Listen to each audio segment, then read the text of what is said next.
Ideenwerkstatt Deutschland heißt die Ausstellung. Kulturstaatsminister Naumann und Regierungssprecher Haye präsentierten heute, welche Köpfe für Deutschland stehen sollen.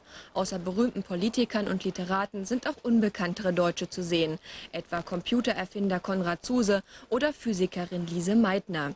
Der junge Softwareentwickler Teucher ist ebenso vertreten wie der hannoversche Musikmixer Musti. Musti werden die Hälfte. You know, it was a team effort. We all had different areas that we could shine in, that we were good at. I think that's why you join a group. It's because where you're weak, someone else is strong. And my job was the music. That's all I wanted to do. I wasn't bothered at all about, you know, I'm not in this to be a heartthrob, and this isn't why I do it. But when I went solo, I kind of thought, well, I want to feel comfortable on my own. I don't want to feel really insecure. I don't want to be looking down every time someone looks at me.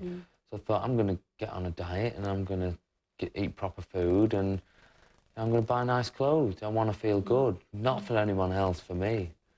So that's why I made a conscious effort to do all that. Must have been hard to start off with, because we all know how difficult it is to change your diet and stop eating the things. It's still hard now. You know, I'm never not hungry. Do you know, a big meal, I think, oh, I could just go on Mars bar right now. I never stop being hungry. I don't know what it is. Well, you're obviously not spending your money on sort of eating, you know, quantities and quantities in expensive restaurants. What are you spending on? What are your luxuries in life? I do spend money in nice restaurants. Yeah. That's one of my hobbies, going out. Yeah. I spend it on lots of things, really. I'm a big collector of anything. Give me a subject and I collect it. Started with CDs. I've got thousands of them. Then went on to videos. Then it went on to furniture, and now I've moved on to paintings. So really, I enjoy a nice house. I think that's the reward for me, is to go home to a nice house. You've got a lovely house in Cheshire, in England. England. A nice house, and it's full of beautiful furniture and art. Do you buy antiques or antiques. Yeah? And paintings? What era? What century are you buying? I buy 18th century. I like neoclassical, and I really enjoy beautiful objects, you know, no matter what it is, whether it's statues or whatever. I think that, you know, when you've got a traditional home, a period home, you've got to fill it with quality furniture. But do you find, because in a way, I mean, you weren't born with money, do you find that you're still quite careful with how you spend it, and you choose things carefully? You don't just go, oh, I'll just have a couple of Ferraris today. And I'm really careful. Yeah, I make sure if I do overspend on something, it's something that's worthwhile overspending. I think that becomes from not always, you know, being accustomed to having a lot of money to deal with. I think you do watch it very closely. What does your family think? What does your mum think? They think it's great. They love it. Does she get spoilt? You know, that's one of the best things I've ever spent money on, talking of money, is buying them a house.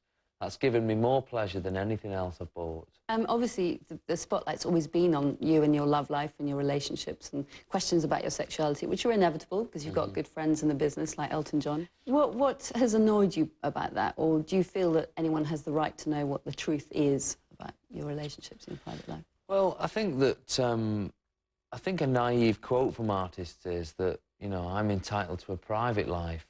You are entitled to a private life, you really are, but the interest is going to be there. You never stop the interest. People are always interested to know, you know, when you've got fans, you know, that's a shorter version of fanatics, and they're going to want to know everything about you. It's, you know, it's natural, like they do about every other star, you know, whether they're Hollywood stars or, you know, and I think that, I don't think you've got to treat that as, whoa, hands off. I think you've got to be flattered that people are interested in more than just your music. And that's how I kind of see it, although I do really enjoy keeping my privacy private. Would you like to be married with children? Is that something that you see in the future? If you'd have asked me about 6 months ago, I'd have said, oh yes, in the next 2 years I'll definitely be having children, but I don't think it's gonna be probably about 4 or 5 years now. Well, it's still young. You can't plan it, I know, but I mean, 26 years old, I think that's too young to be having children just yet. We've got a great clip as well from one of my favourite songs, which we're going to take a look at now. No, do you know what? That was actually one of the most enjoyable videos I've ever made. Why was that? I don't know why it was, really. The director was lovely, and that always That always makes a good mood on a video. I mean, it just seems that, what with this album and the people you've worked with on it and the general reception of it, that you must feel very confident and very sort of, I suppose, optimistic about the future and being on the road again this year. Do you know, all I wanted from this album was to be given a chance to show people that, look, I can do this, and if you let me do this, then I can do that, and that's why I'm going to start work after Christmas on a new album and try and get that out quite soon. And tell me, last thing, what's the best piece of advice, Gary, you've ever been given by a friend or family or working person?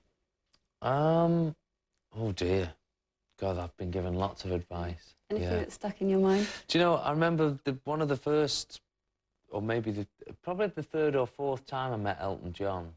He said something to me. He was talking about, I'd just been to France, and he said, it was 7 years before I had a hit in France. And I said, wow, do you watch things so closely? He says, oh yeah. He said, I'm a real hard worker. He said to me, the only time success comes before work is in the dictionary. And I thought, that's a brilliant piece of advice, that is. And there he is, he's 50 years old, and he's still working as hard as he always worked. So that's stuck in my mind, that has. Well, Gary, I think that you've already taken a leaf out of his book, and well done for this album, and good luck with the future. Thank you very much. much. It's been great having you here with us today. Very nice to meet you. Nice to meet you too. Thank you. That's great.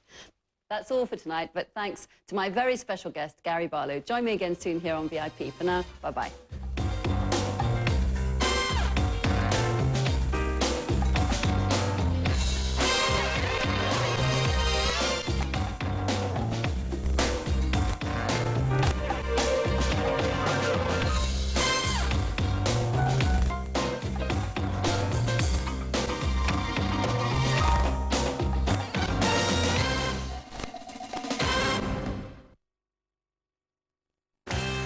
In Berlin, you're watching